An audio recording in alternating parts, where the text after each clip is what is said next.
Baik, Bapak Ibu sekalian, sejenak kita tenang dan saya mengajak Bapak Ibu untuk acara tatap muka Bapak Gubernur Provinsi Papua dan rombongan beserta jajaran pimpinan TNI Polri, para kepala SKPD di lingkungan pemerintah Biak Numfor, undangan dan hadirin yang berbahagia. Dengan hormat Bapak Semangat Rumakil membawa kita dalam doa.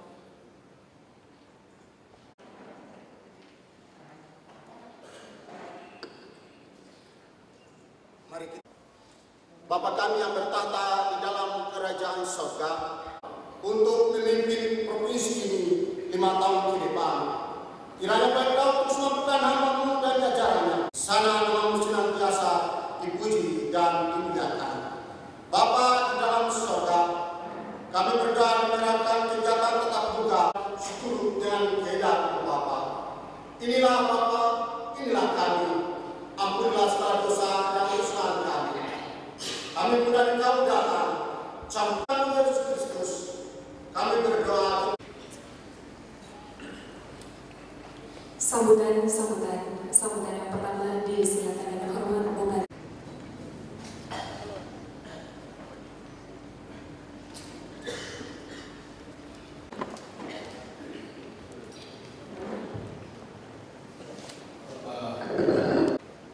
Kunjungan gereja ini, saudara kita DPRD Kabupaten Biak kami, Bapak Komandan Gugus Komandan Wilayah Timur, dilihat yang kami hormati dan kasih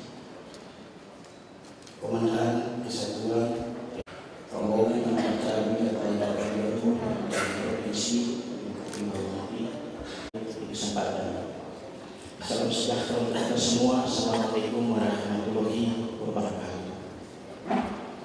Di kesempatan yang resmi, Bapak Gubernur, kami dari jajaran pemerintah maupun seluruh masyarakat kita dalam 5 tahun ini sekaligus semangat dan sukses dan seluruh keluarga yang memberikan. Sekalipun kita banyak, kita minta semua, tetapi terakhir Tuhan akan menunjuk siapa yang dia memakai. Saya kepada Bapak Gubernur dan Wakil Gubernur.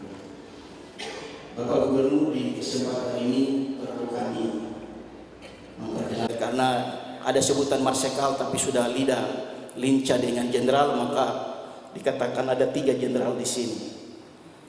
Jadi Bapak Gubernur, inilah kami yang ada di sini. Selain itu dari sisi udara ada radar di sini, kemudian juga ada Paskas, kemudian dari sisi laut ada Lanal, kemudian Korem, selain Kodim ada 1 kompi tersendiri ada di sini, kemudian polisi kami di backup sama Brimob, lalu yang lain-lain.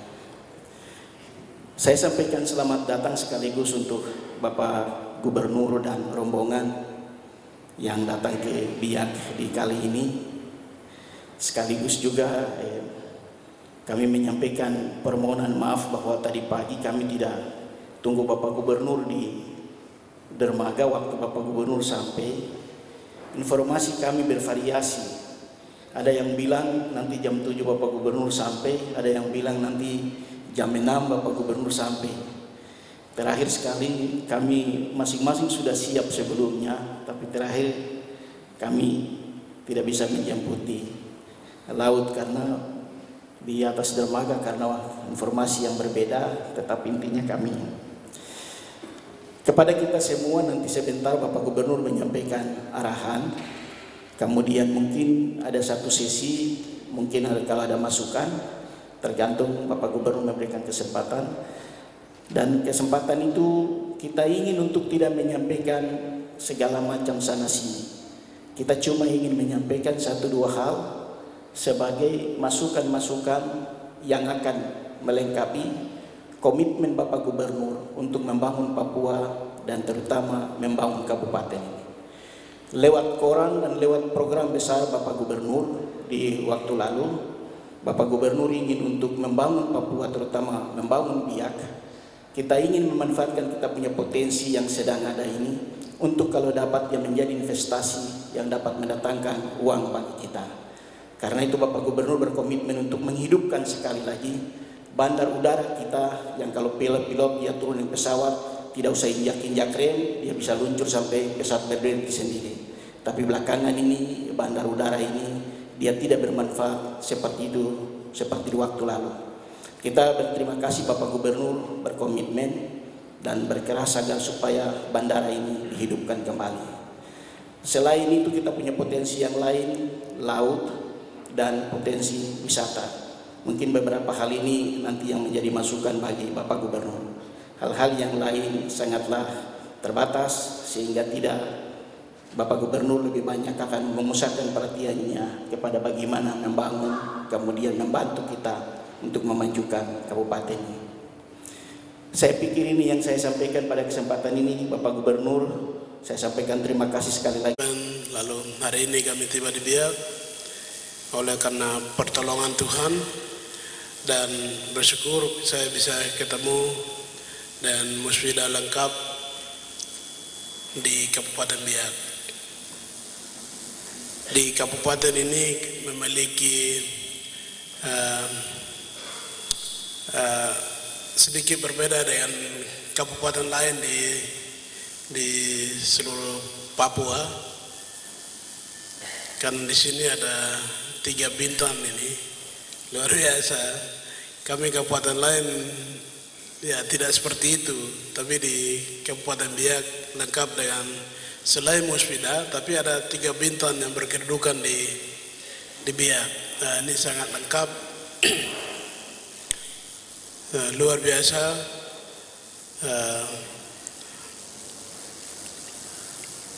Saya setelah dilantik tanggal 9 April dengan Pak Wakil Gubernur, Pak Clementinal, punya kegiatan yang cukup banyak. Di samping kegiatan cukup banyak, kami juga punya keinginan untuk mengunjungi kabupaten kota yang ada di seluruh tanah Papua. Kita 28 kabupaten dan 1 kota, sehingga dalam 3 bulan terakhir kami hampir 4 bulan menjalankan pemerintahan. Saya juga sudah meluangkan waktu untuk kunjungi beberapa kabupaten. Kunjungan pertama saya ke Tolikara, Puncak Jaya, Lani Jaya, Jaya Wijaya, kemudian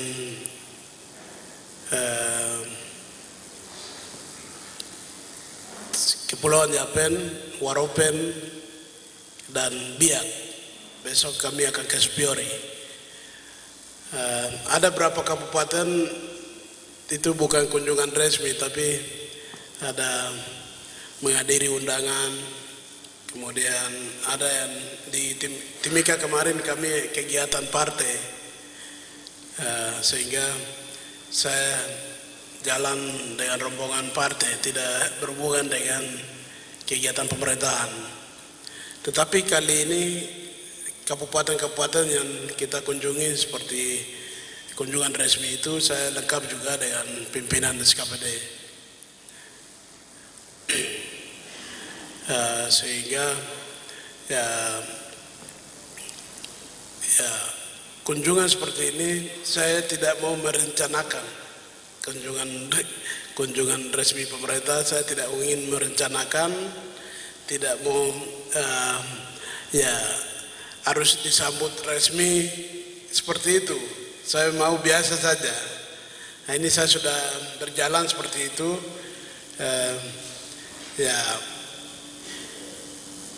Yang penting kita datang lihat, berdialog, berkomunikasi, dan apa yang harus gubernur lakukan itu yang penting daripada datang kunjungan resmi. Tetapi saya mantan bupati, jadi saya tahu itu banyak biaya keluar dari kabupaten. Saya tidak setuju, saya berkunjung lalu disambut berbagai agenda kegiatan. Saya paling tidak setuju itu, karena itu biaya yang keluar. Ya, kalau saya mantan bupati di Pegunungan itu biaya rata-rata 3 sampai 4 miliar kalau kunjungan seorang gubernur. Nah, jadi Pak Bupati minta maaf kalau kita masuk tiba-tiba di sini, karena memang semua kunjungan begitu. Ya, lebih bersahabat, lebih bersaudara kita kunjungi, dan tentu gubernur kali ini ya tidak memberikan janji-janji yang muluk, tapi saya datang, ya Pak Bupati, kebutuhan di sini apa? Jangan bicara banyak-banyak, kebutuhan utamanya apa? Itu yang kita mau bawa, dan itu menjadi prioritas kita. Begitu. Begitu. Jadi ya ini sudah ya gaya kepemimpinan sedikit kita rubah lah. Jangan ini, karena biasanya seremonial lebih banyak tapi menghabiskan pembiayaan juga banyak. Begitu. Saya karena saya jalan juga dengan SPPD, jadi tidak perlu Bapak kasih keluar uang. Cukup saya punya SPPD, saya sudah ada. Seperti itu. Jadi ini pola yang kita mau pakai. Biasanya kalau di pegunungan tuh masyarakat bakar batu. Nah, ya saya tidak tahu bakar batu itu, karena memang kalau mereka tidak bakar batu, mereka bilang tidak sah. Kita ke sana tidak bakar batu atau tidak sentuh dengan bakar batu itu, mereka bilang pasti cerita di rumah kembali itu, kami tidak lihat gubernur karena tidak sah. Jadi itu beda sedikit, sehingga ya kita ikut makan acara bakar batu itu dianggap sah. Makanya kemarin beberapa daerah itu ya udah kita hadiri makan. Sesungguhnya saya kurang tahu, itu juga pasti keluarkan biaya. Tapi karena tradisi seperti itu, ya terpaksa harus kita makan bakar batu. Nah, karena itu dianggap sah. Kemudian itu yang ya kita lakukan. Oleh karena itu kunjungan gubernur seperti ini, selain datang melihat pemerintah kabupaten dengan seluruh stafnya, ingin lebih dekat apa yang kita lakukan, dan menyampaikan juga kepada Pak Bupati kira-kira apa yang menjadi prioritas kita. Itu yang harus terjadi dalam pertemuan-pertemuan dengan para bupati. Kemudian saya ingin menjelaskan juga apa yang saya lakukan sejak jadi gubernur. Pertama, tentu kita lakukan konsolidasi internal pemerintah daerah. Kita ada lembaga gubernur, ada lembaga Dewan Perwakilan Rakyat Provinsi, ada lembaga Majelis Rakyat Papua, ada Kodam 17 Cenderawasih, ada Kapolda, ada Panglima Angkatan Laut, ya, kemudian Kejati, Kejari, dan lembaga-lembaga sosial lain yang berkedudukan di provinsi, seperti pimpinan gereja, sinode-sinode, kemudian lembaga-lembaga adat. Konsolidasi seperti ini dalam 3 bulan terakhir saya sudah lakukan. Hampir seluruhnya saya sudah lakukan, kecuali ada lembaga-lembaga lain, lembaga pemuda atau kelompok-kelompok tertentu belum kita lakukan, tapi lembaga-lembaga resmi pemerintah dan lembaga keagamaan kita sudah lakukan pertemuan. intinya bahwa apa yang gubernur mau lakukan dan saya ingin sampaikan kepada mereka kebijakan-kebijakan utama dari gubernur dan wakil gubernur itu seperti apa. Itu yang kita sampaikan. Jadi konsolidasi kita lakukan baik pemerintah pusat maupun pemerintah provinsi internal kita sendiri. Saya dengan wakil gubernur dan ketua MRP, ketua DPRP juga kami sudah lakukan pertemuan dengan pemerintah pusat. Tanggal 29 April kami lakukan pertemuan dengan Bapak Presiden. Sejumlah persoalan Papua kami sampaikan kepada Bapak Presiden Republik Indonesia. Persoalan pertama yang kita sampaikan adalah persoalan regulasi perundang-undangan kita, baik otonomi khusus maupun undang-undang yang lahir setelah otonomi khusus. Kenapa harus kita sampaikan? Di sini berlaku undang-undang otonomi khusus, tapi dalam 12 tahun terakhir ada undang-undang baru yang lahir diperlakukan secara nasional juga terjadi di Papua. Nah, sesungguhnya ya ini yang membuat juga permasalahan kita di Papua. Nah, jadi kami sampaikan Presiden, kita punya Undang-Undang 21, tetapi ada undang-undang yang lahir tanpa menyebutkan kecuali Papua, Papua Barat, dan Aceh. Sehingga susah sekali kita mau menyesuaikan dengan undang-undang yang diperlakukan secara nasional dengan undang-undang yang kita miliki. Dari aspek regulasi ini yang permasalahan yang kita hadapi.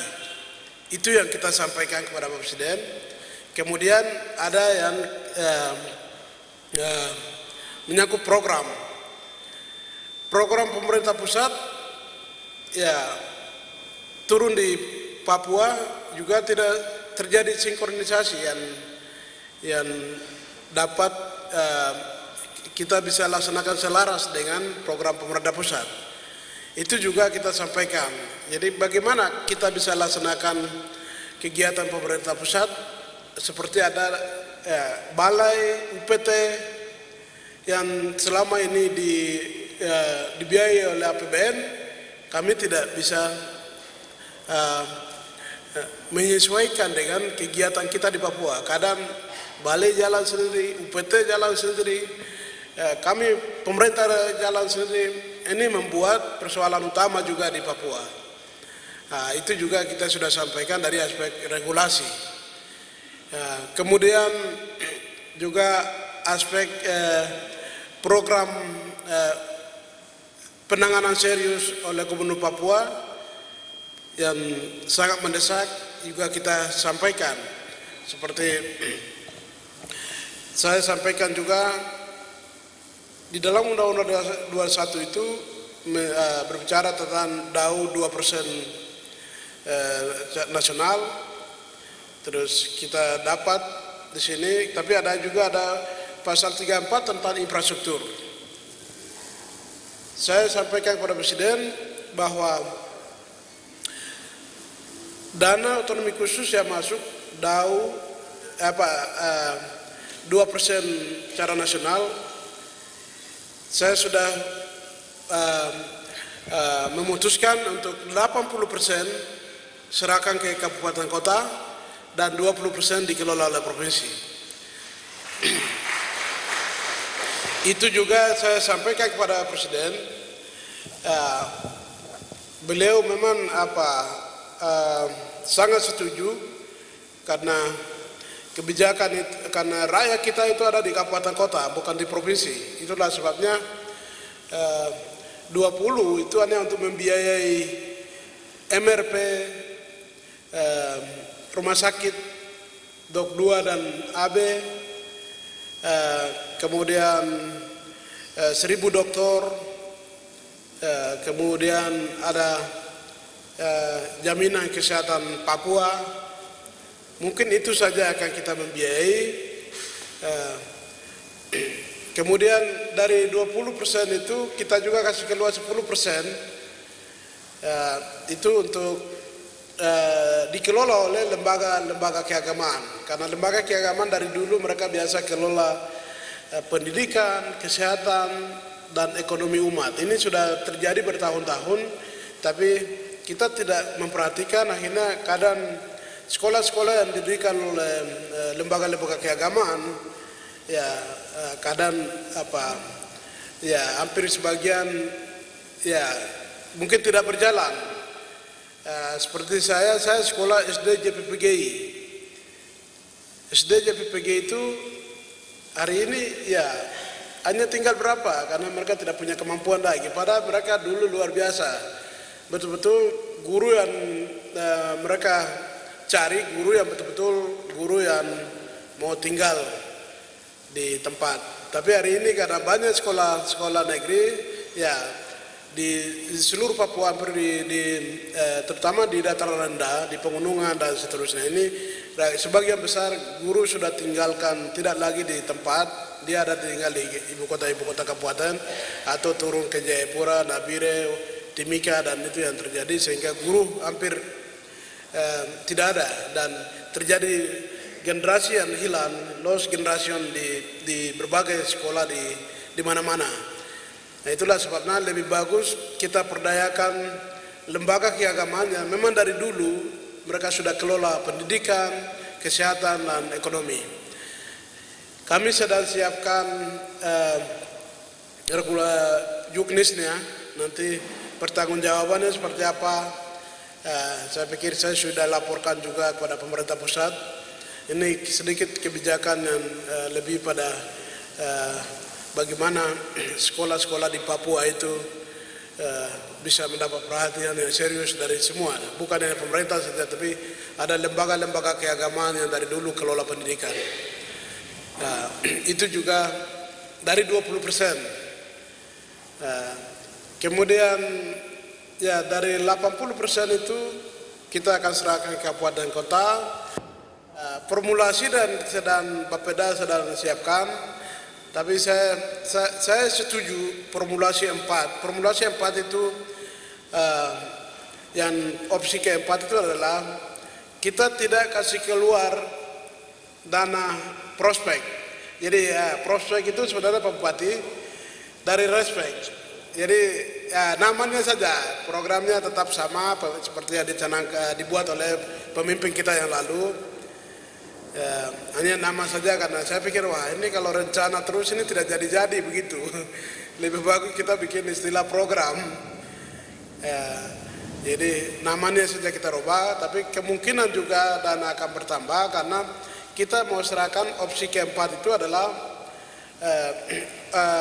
selain dana bertambah, penyaluran juga akan sedikit berubah. Kenapa? Dana itu masuk ke bupati. Karena dia yang tahu aparat di tingkat bawahnya. Nah, mulai dari distrik sampai ke kampung ini dimiliki oleh bupati. Sedangkan program yang lalu yang respek itu masuk langsung ke provinsi, masuk di Bank Papua. Siapa pendamping dengan kepala kampung datang ambil. Bisa-bisa tidak sampai ke kampung, mungkin di tengah jalan sudah bagi-bagi, ini sudah hilang. Karena saya juga mantan bupati, itu juga terjadi.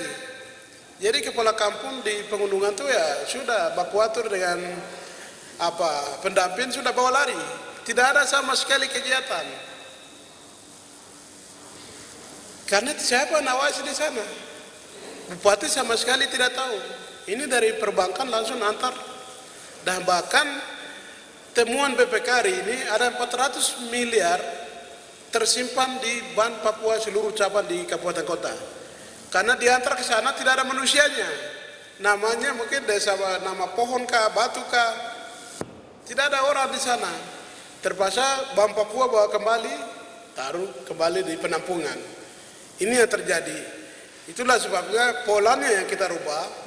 Ya, polanya udah masuk dalam opsi 4 itu supaya bupati yang atur situ, karena beliau yang tahu dengan kemampuan itu juga dia bisa mengatur perangkat di bawah juga, termasuk pembentukan kampung yang liar di mana-mana terjadi. Nah, karena wow, gubernur kasih duit, padahal kampung juga tidak ada orang di sana. Nama hutan kah, pohon kah, semua dicatat, tidak ada manusia di sana. Oleh karena itu kita rubah itu saja, rubah itu dah masuk ke pemerintah daerah kabupaten, nanti bupati dengan perangkatnya, karena kampung itu perangkat terendah dari di bawah bupati, bukan gubernur Bank Papua langsung ke kampung, itu tidak ada di Republik ini. Pemerintahan terkecil kita dari presiden sampai gubernur, bupati, kepala distrik dan kampung. Kenapa ini terjadi? Gubernur lompat ke Bank Papua ke kepala kampung, dan akibatnya tidak terjadi apa-apa di sana. Itulah sebabnya kita rubah seperti itu. Biarlah bupati yang bertanggung jawab mengalokasikan sesuai dengan jumlah penduduk yang ada di sana, jumlah kampung yang ada di sana. Dengan demikian kemungkinan akan bertambah atau berkurang. Satu kampung sama sekali tidak ada orang, bagaimana kita vokasi? Di sana mungkin 1-2 kepala keluarga mengatasnamakan pemerintahan kampung, padahal sebenarnya tidak ada orang. Sehingga lebih bagus bupati, ya udah di sini tidak ada kampung, tidak ada orang, jadi kau mengaku kepala kampung, ya udah terima gaji saja, tidak perlu respek, karena percuma juga dia ambil 100 juta dia bawa teror, karena tidak ada orang. Itu yang terjadi di, mungkin di sini tidak, tapi di pegunungan tuh rata-rata itu. Bayangkan 500 kampung itu di Jawa Kimo, 400 kampung di Tolikara. Jadi kelihatannya ya datang mengaku kepala suku, saya harus punya kampung sendiri. Jadi kampungnya itu atas nama dia, tidak ada penduduknya. Jadi 100 juta otomatis dia bawa lari sendiri. Ya karena tidak ada yang kontrol, jadi ya udah itu gubernur tidak tahu. Karena dia kunjungan gubernur kayak ini juga ada sampai di kabupaten atau ibu kota distrik yang ditentukan, yang sudah diatur rapi-rapi, pokoknya semua oke. Hasil respeknya dibawa, pada bukan hasil respek. Itu sebenarnya ternak yang dipiara orang-orang tertentu, bukan respek, tapi dibawa dipromosikan, Pak Gubernur ini Pak hasil respek, padahal sebenarnya sesungguhnya bukan respek. Ya ini kita pelaku, jadi kita tahu persis itu. Jadi kelinci apa itu bukan respek, itu dipiara masyarakat dari kandang kita bawa sebagai gubernur. Kau lihat ini, itu terjadi. Itu mungkin di sini tidak ada, di pegunungan rata-rata itu. Di pegunungan terjadi seperti itu. Jadi saya pikir ini sesungguhnya mengamburkan duit tanpa kegiatan yang jelas. Otonomi khusus yang kita orang bilang dana banyak turun, tapi memang dari pelaksanaan yang kita sudah salah. Ya kita apapun yang kita buat ya kelihatan ya gagal, tidak berhasil. Orang banyak menilai ya gagal. Di mana kamu buat apa? Ini yang terjadi. Tadi malam kita kemarin di Serui, obat luar biasa, obat di gudang dari dana otonomi khusus untuk jangka waktu 3 tahun. Kami rumah sakit obatnya luar biasa. Karena tidak ada level otonomi khusus, jadi ya masyarakat pikir ini bukan dari otonomi khusus. Nah, seperti itu model. Jadi kita sudah minta untuk kalau bisa otonomi khusus itu kayak obat itu harus pakai label dari dana otonomi khusus begitu. Jadi apapun yang kita bangun di Papua, perencanaannya ada sudah seperti ini, kebijakannya seperti ini, akhirnya tidak ada apa-apa yang kita buat. Kelihatannya kita tetap begini. Nah itulah sebabnya kita rubah sedikit supaya tanggung jawab pengendalian tetap ada di bupati. Bupati yang langsung dengan perangkat yang sudah ada, perangkat distrik, perangkat kampung, ini ada di bawah kendali bupati. Itulah sebabnya saya setuju, termasuk dana yang dikelola oleh dinas pendidikan di provinsi tidak boleh lagi dikirim oleh dinas provinsi. Kita sudah kembalikan ke kabupaten, Pak Bupati, begitu. Jadi ada dana yang masuk dinas dari provinsi masuk. Nah, kita sekarang mata rantai ini kita tidak, ini kasih semua kabupaten. Ini joknisnya yang kita siapkan. Pokoknya yang tangani gubernur itu yang tadi itu sudah. rumah sakit dan dua rumah sakit di Jayapura itu, MRP, 1000 dokter dan kartu jaminan kesehatan masyarakat Papua. Itu aja. Itu saja ditangani oleh provinsi. Selebihnya udah itu diserahkan ke kabupaten, dinas pendidikan itu kita siapkan juga ini saja. Ini yang mungkin salah satu kebijakan namanya prospek itu, perubahannya itu saja. Tapi programnya sama dengan pemimpin yang lalu, cuma kebijakan penyaluran, koordinasi itu saja yang kita jadi tidak lagi sesungguhnya dulu kita sebut 60-40 Pak Bupati, kita dapat berapa? 60 ya dulu pertama sekali. Kemudian 2005 dulu kita 60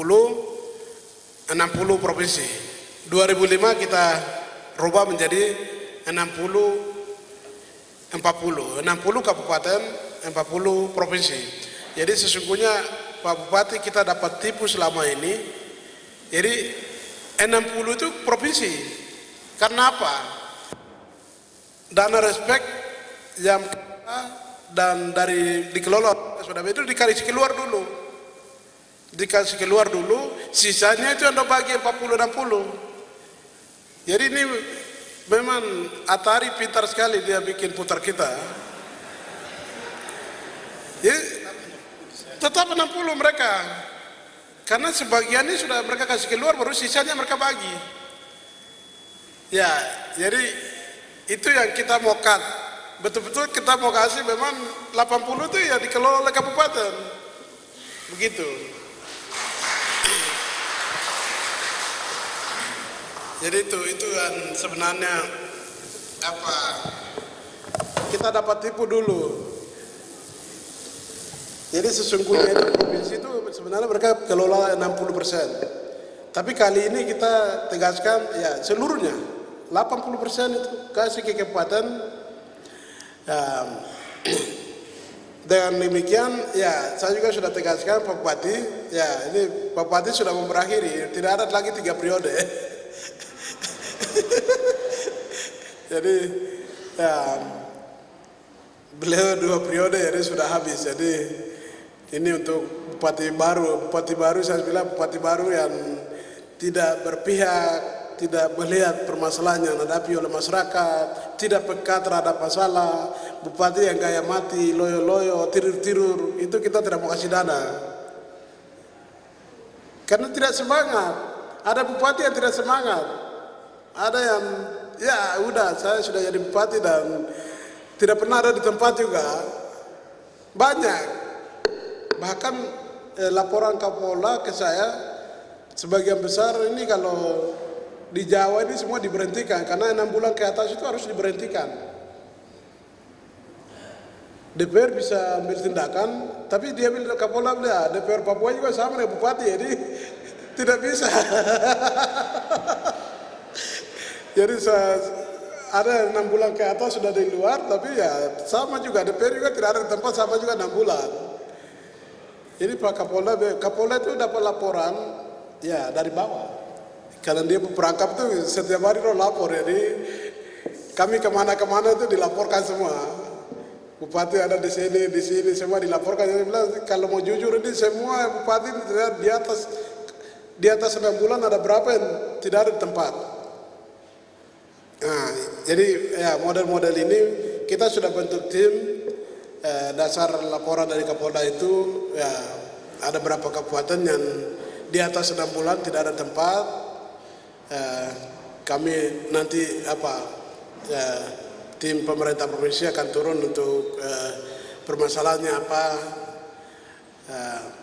Nanti kita akan kunjungi di sana. Kenapa dia 6 bulan tinggalkan tugas, yang jalankan bukan wakil bupatinya, atau wakil bupati juga disuruh kau tidak boleh jalankan pemerintahan. Jadi wakil bupati pun dibatasi. Ya, wakil bupati karena ada yang pendatang jadi memang dia takut juga. Dia takut juga ancaman bupati. Terpaksa yang jalankan istri dan anak yang jalankan. Wah, ini sudah bukan pemerintahan lagi.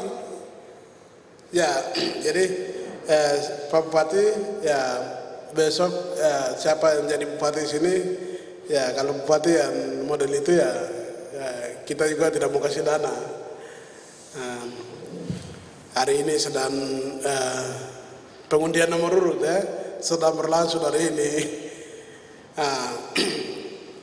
Itu kebijakan menyangkut regulasi prospek. Jadi kita rubah nama dari prospek tapi seperti itu nanti. Kemudian saya juga sudah lakukan berbagai upaya untuk pembangunan di Papua secara menyeluruh. Intinya bahwa konsolidasi yang kita lakukan dengan di tingkat kami pemerintah di tingkat provinsi ini, Musbida provinsi ini luar biasa. Kita bersatu, kita sepakat, baik DPR, MRP, dan Musbida kita sepakat.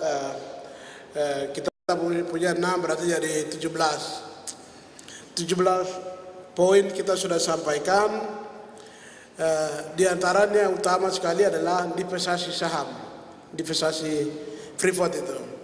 Saham juga kita minta dan sudah final disetujui adalah 10,4%. Jadi Freeport menyerahkan saham kepada pemerintah Papua 10,4%. Ya, ini saham kosong, jadi kita harus bicara dengan pemerintah kabupaten kota, tapi kelihatannya kita tidak punya kemampuan. Jadi ya nanti yang penting kita belikan saham dulu. Mau urus seperti itu tidak susah. Ya, siapa yang punya duit ya bawa masuk, tapi mengaturnya seperti apa, ya, itu yang penting kita sudah dapat jatah itu. Dari 50% saham yang diminta oleh pemerintah Indonesia, baru disetujui oleh Freeport 25%. Dari 25% itu kita dapat 10,4%. Pemerintah pusat 9,6%, untuk umum 5%. Jadi ini kesepakatan yang luar biasa. Selain pemerintah pusat juga minta pembangunan smelter dalam negeri. Ya, dalam negeri berarti kan ya mau bangun di manakah? Tapi kami pemerintah minta ya bangun di Papua. Ya, kemudian kantor pusat juga kita minta ke sini. Ini salah satu keinginan kita sampaikan, karena Freeport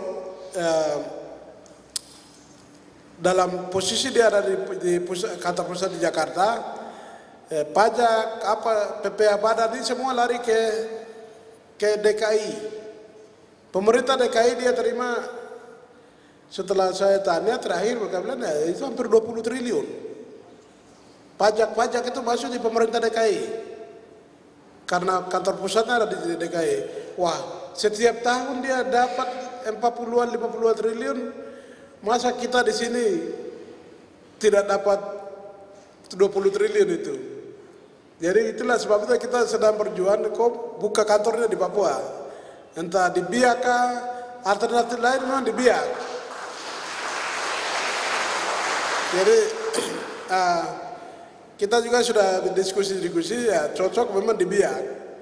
Kantor pusat kita bisa bangun di Biak, otomatis penerimaan daerah kita fiskal kita akan naik luar biasa. Ya, orang bilang dana banyak di provinsi Papua. Yang bilang banyak itu siapa? Karena dana itu ada sejak 12 tahun terakhir.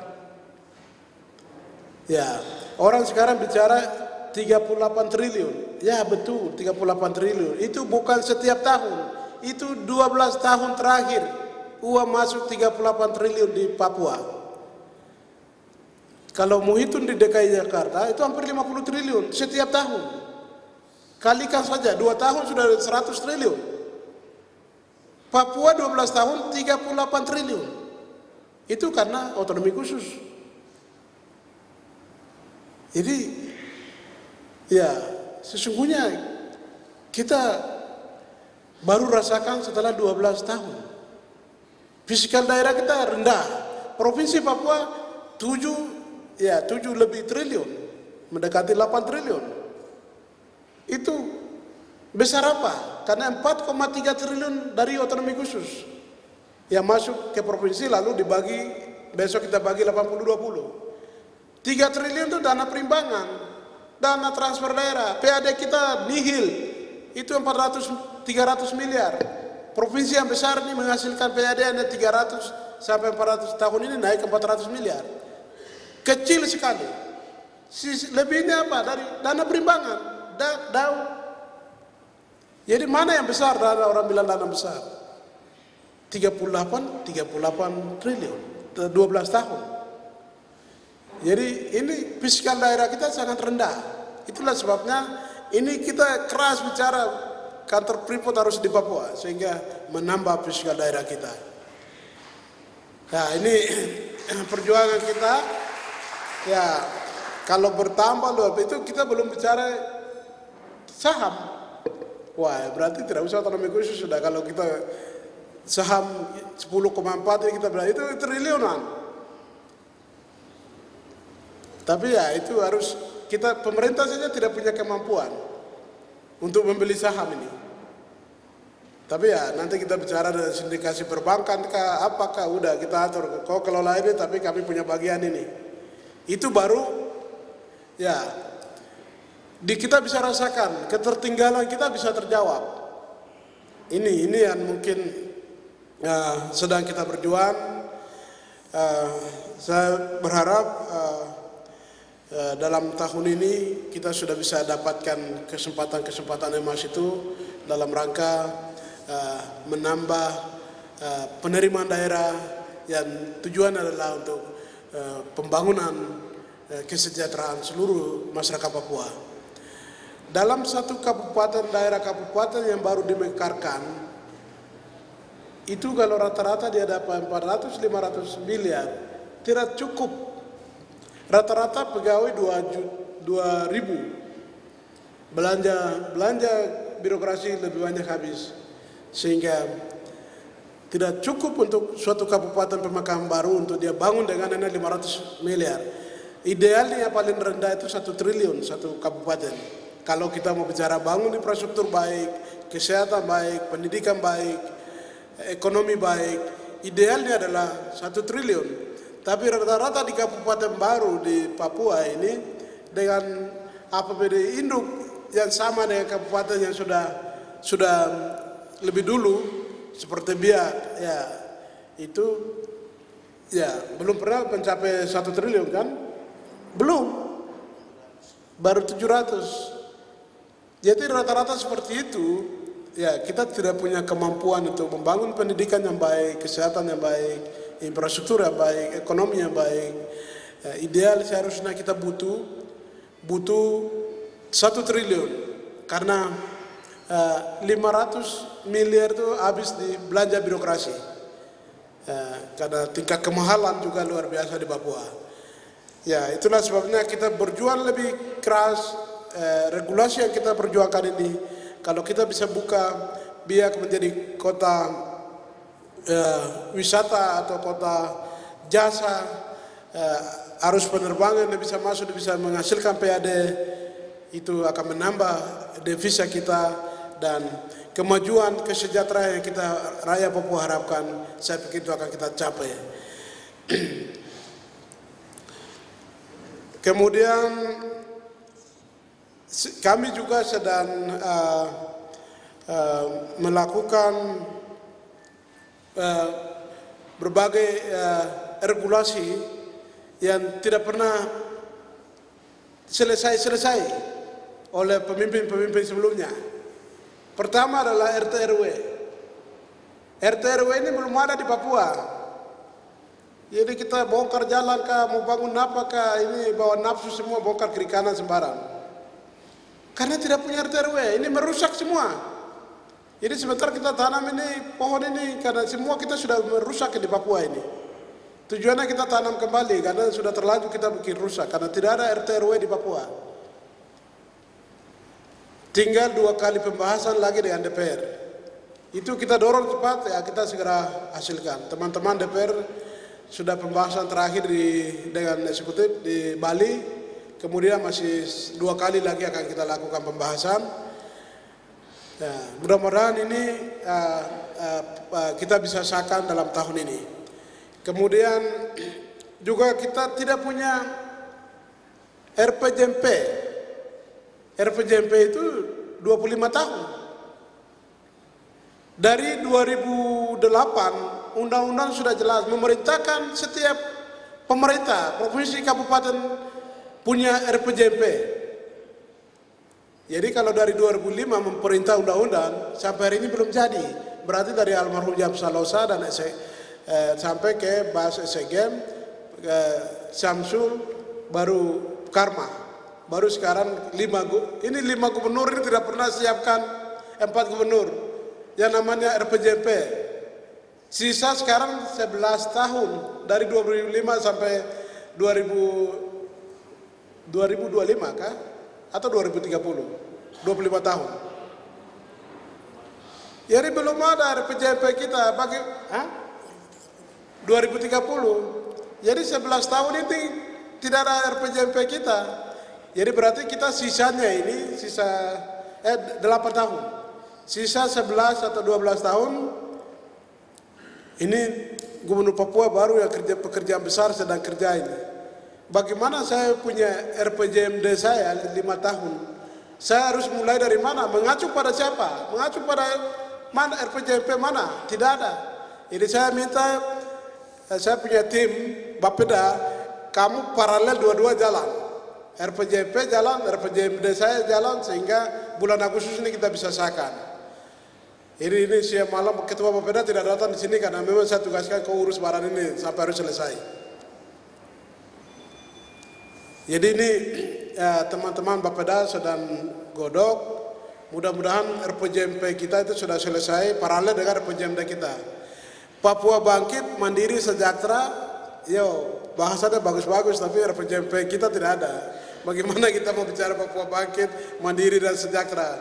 Jadi saya mau ini paralel, dua-dua jalan supaya kita sahkan. Karena harus bangun Papua dengan perencanaan yang jelas supaya kita tidak boleh keluar sembarang. Ini sebelumnya nih orang semua hantam sembarang ini tanpa ada aturan yang jelas. Ini mungkin salah satu kita tertinggal terus ini gara-gara begini nih. Duitnya saja dikejar, diantar perikanan sembarang saja. Tidak ada yang ini. Karena tidak ada fokus dan prioritas tinggi itu tidak ada. Jadi memang orang dari luar lihat ya dana banyak tapi kenapa kamu miskin terus? Orang bilang begitu. Saya menghadiri itu lalu para bupati forum gubernur dan bupati itu di Jakarta Bhinnekara itu. Karena saya duduk depan jadi karena kayak provinsi lain ada yang dulu memang di bawah kita dia sudah lompat jauh kemiskinan dia sudah kasih turun luar biasa. Kita malah semakin jadi naik kemiskinannya 36%. Rata-rata nasional ya 11% atau 12% dengan provinsi lain. Kita 36%. Lalu para bupati mungkin saya baru berapa minggu jadi gubernur, jadi mereka tidak kenal saya. Kok begitu ya, Papua dana banyak, kok miskinnya luar biasa. Dananya tuh bupati-bupati, gubernur mungkin taruh di mana ya? Mereka bicara di depan saya, saya malu luar biasa. Karena dari 33 provinsi, kita urutan ke 33. Kemiskinan 33 provinsi kita urutan ke 33 miskin. Jadi zamannya Bas dengan SGM memang mereka sudah kasih turun dari 46 sekarang turun jadi 36. Mungkin karena respect jadi agak turun 30. Tapi itu tertinggi di Indonesia. Walaupun sudah turun tapi tetap tertinggi. Jadi kalau Menko Kesra Pak Agung Laksono dia tampilkan itu, wah naiklah, wah luar biasa kita punya kemiskinannya. Rata-rata provinsi di bawah. Nah, jadi ini juga fokus prioritas kita. Kita tidak boleh lagi kalau bisa. Kenapa kita harus kasih turun kemiskinan dan IPM kita? IPM kita juga sama. Indeks pembangunan manusia Papua itu terendah di seluruh Indonesia lagi. Dari 33 provinsi kita ke 33 juga. Kalau area Papua Barat 32, kita 33. Kemiskinan di Papua Barat 32, kita 33. Jadi IPM kita ini terendah lagi. Jadi rata-rata umur orang Papua ini 63 sampai 64 tahun. Saya lihat provinsi lain ada 70, paling rendah 71 atau 72.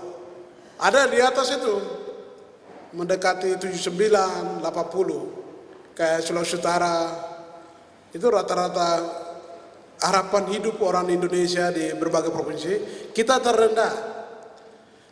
Kenapa itu terjadi? Karena memang kita tidak menangani khusus pendidikannya bagus, kesehatannya bagus, ekonominya. Ini tiga ini tidak menjadi fokus kita. Ya, ini mungkin ya persoalan kita semua, dukungan dari kita. Kuncinya sekarang kita bersatu. Tidak ada lagi orang bicara ini itu, bicara bagaimana membangun kesejahteraan orang Papua keluar dari kemiskinan dan keterbelakangan. Ini menjadi prioritas tinggi. Tidak ada lagi bicara ini itu merdeka kapan, tidak perlu.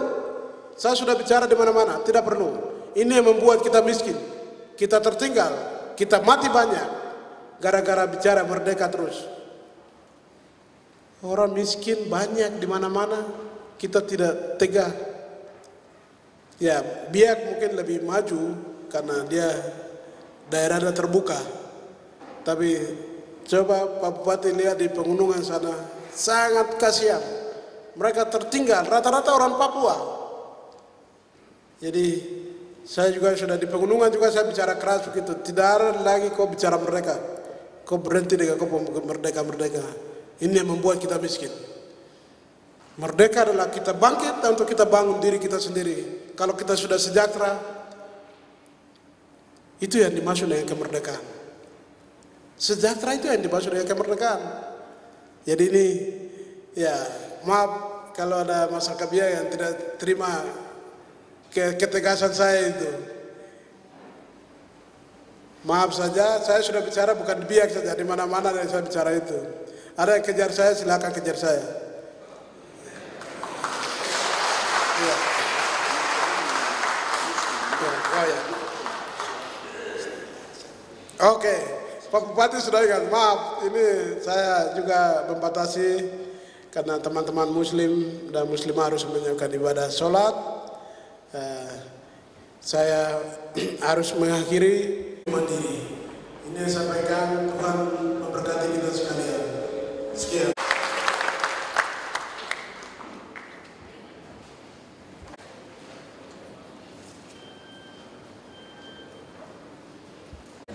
Sini.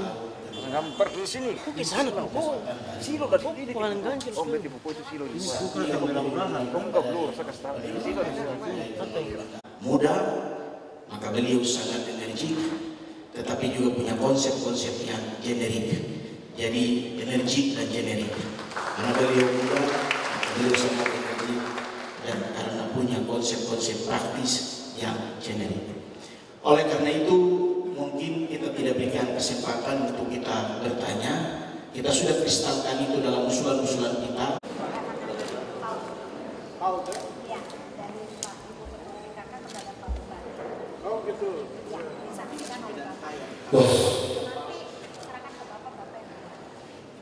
Baik, penyerahan dan rekornya dari Ibu Ketua PKK Provinsi Papua kepada Bapak Bupati Biak Numfor yang nantinya akan diserahkan kepada anggaran PAUD di Kabupaten.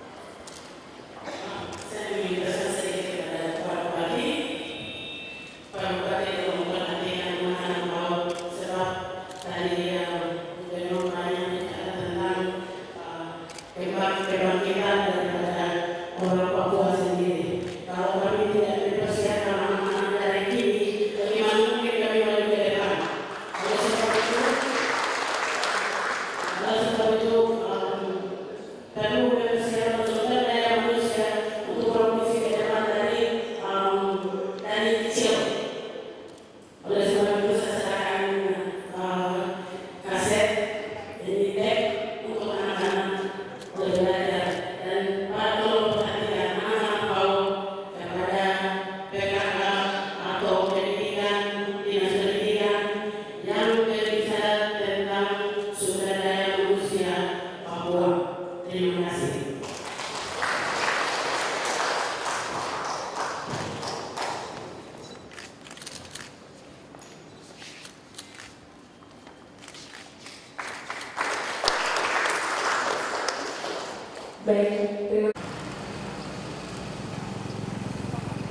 Provinsi Papua beserta Ibu, kita beri sambutan kepada Bapak Ibu dengan menginjakkan kaki di piring. Dan dengan ucapan selamat datang dari kami di Bir Numfor. Kita beri tepuk tangan.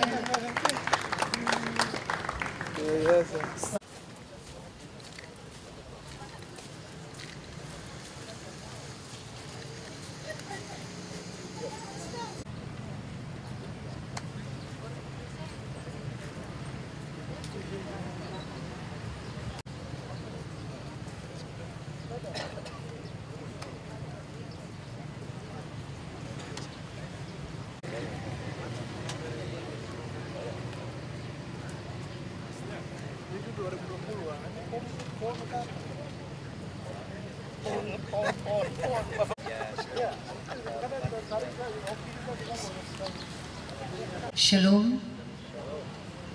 Assalamualaikum warahmatullahi wabarakatuh. Salah satu program yang dilakukan guna menyikapi isu-isu lingkungan yang berkaitan dengan mitigasi dan adaptasi perubahan iklim, maka secara nasional, Presiden Republik Indonesia telah mencanangkan program nasional menuju Indonesia Hijau di tahun 2026. Menindaklanjuti Dari Bupati Biak Numfor, dari Bapak Yusuf Melianus yang namanya apa itu Papua House di Cina. Beliau sampaikan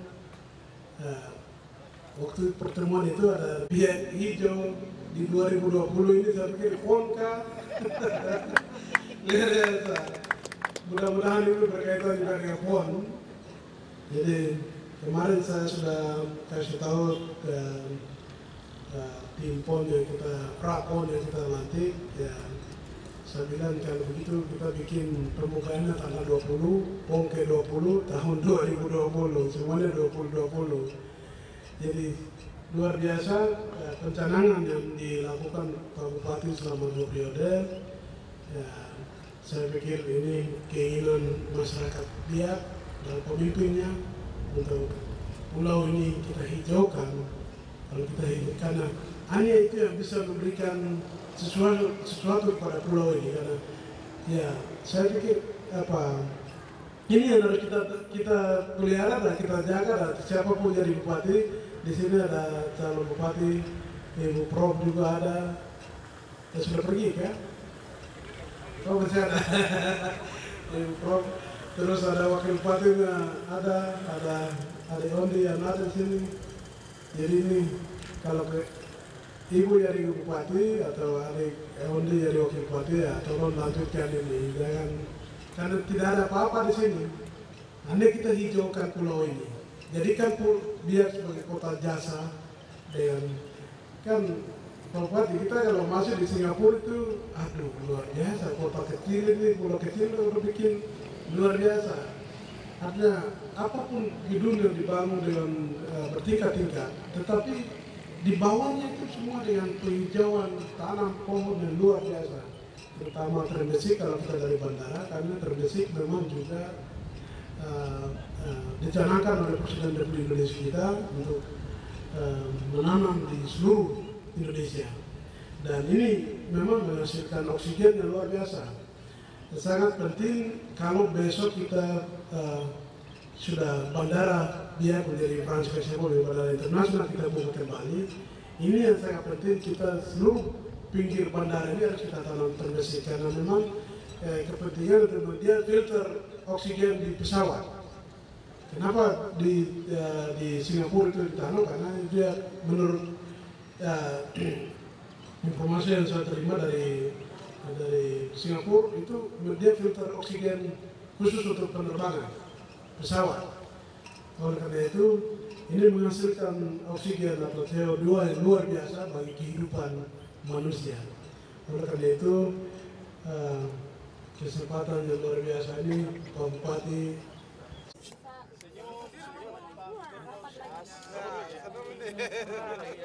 baik, dalam bentuk kebersamaan akan diawali oleh Bapak Gubernur beserta Ibu Yulce NMB, disilakan.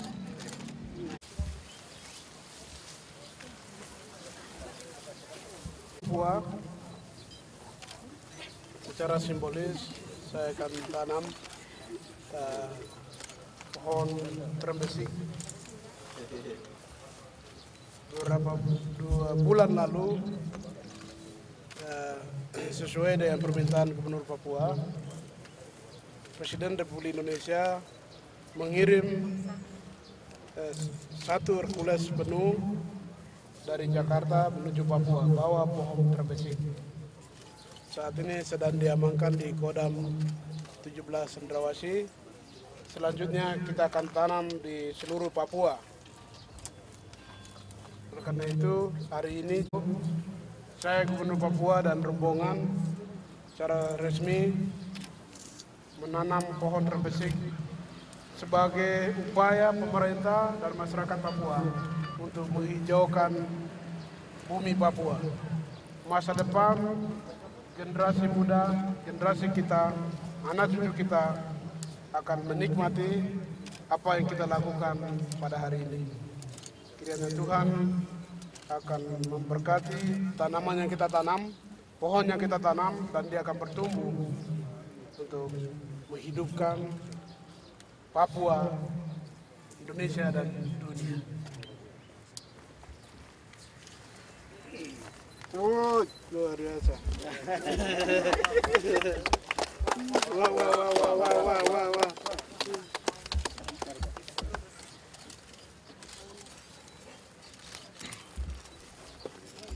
Ini pupuk organik dari bekas sampah, sisa-sisa sampah nih Pak. Oh gitu ya? Iya Pak. Dari pupuk organik ini. Iya.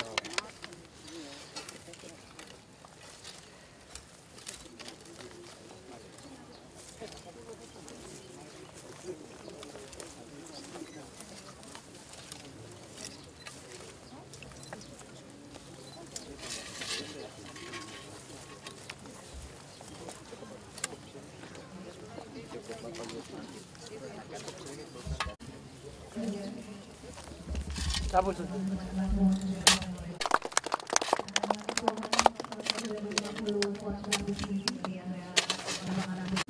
pupuk itu ya? Pupuk gitu. Iya. Bukas cair. Ya, silakan untuk mengambil ataupun mencari pohon.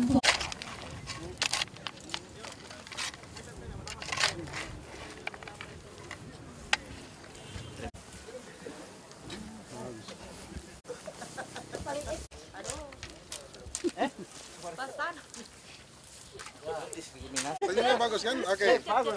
Luar biasa. Tonton pohon ini. Ya, apa kabar coba main. Wah, pohon dulu nih.